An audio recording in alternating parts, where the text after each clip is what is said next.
हर हर महादेव दोस्तों, भजन भक्ति चैनल में आपका स्वागत है।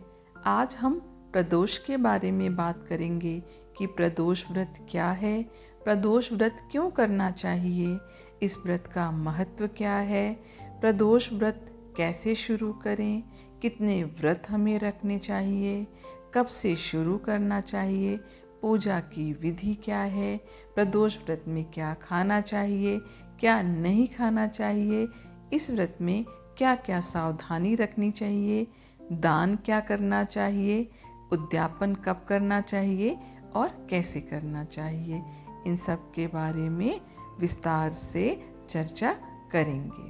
वैसे तो भगवान भोलेनाथ की पूजा जिस दिन भी की जाए या जिस समय भी की जाए, भगवान भोलेनाथ प्रसन्न होते हैं। परंतु भगवान भोलेनाथ को अपने सभी व्रतों में से प्रदोष का व्रत अत्यंत प्रिय है। इस व्रत को जो भी व्यक्ति पूरे नियम विधि विधान से करता है, भगवान भोलेनाथ उसकी सभी मनोकामनाओं को पूरा करते हैं।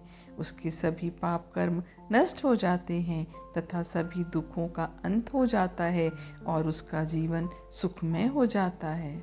सबसे पहले बात करते हैं कि प्रदोष क्या होता है। हर महीने की त्रयोदशी तिथि यानी 13 को प्रदोष कहा जाता है। प्रत्येक महीने में 2 बार त्रयोदशी तिथि आती है, एक शुक्ल पक्ष में आती है और एक कृष्ण पक्ष में आती है। अब जानते हैं कि प्रदोष काल क्या होता है।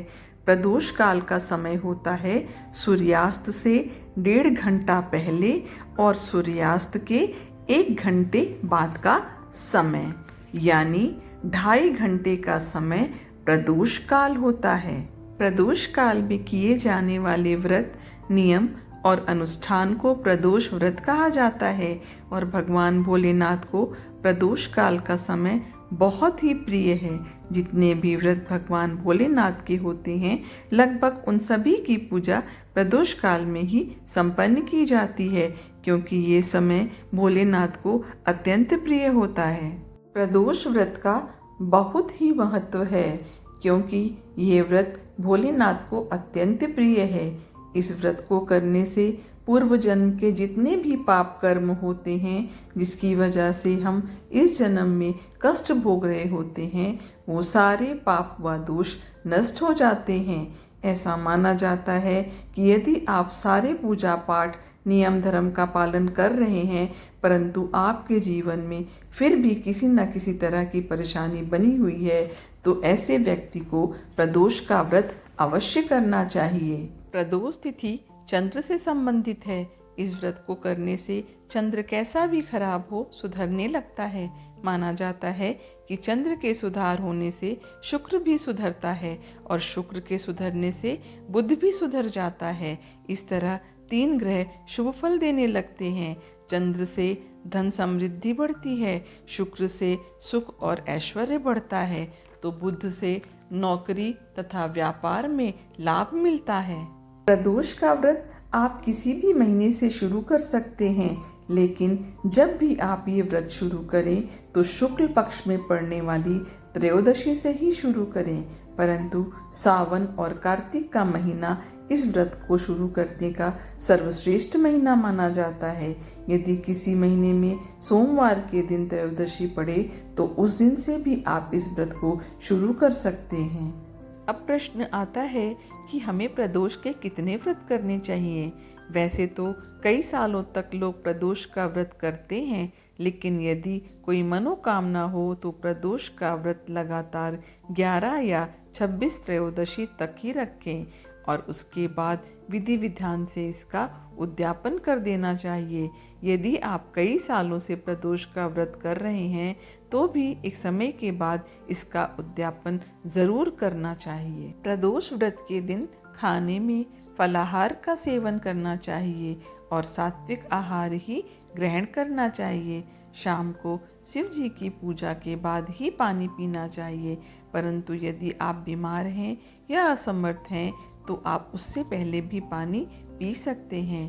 प्रदोष व्रत में अन्न, लाल मिर्च, नमक आदि का सेवन वर्जित होता है।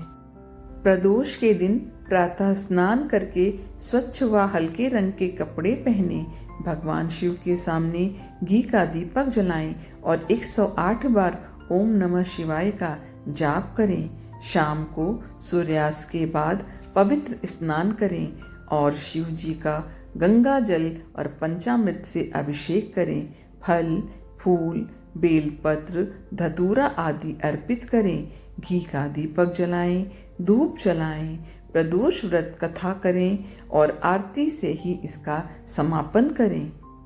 प्रदोष व्रत का उद्यापन आप जब भी करें तो त्रयोदशी तिथि पर ही करना चाहिए। उद्यापन से एक दिन पहले गणेश जी का पूजन करना चाहिए। रात में कीर्तन करना चाहिए। सुबह जल्दी उठकर मंडप बनाकर मंडप को वस्त्र और रंगोली से सजाकर तैयार किया जाता है। ओम नमः शिवाय मंत्र का 108 बार जाप करते हुए हवन किया जाता है।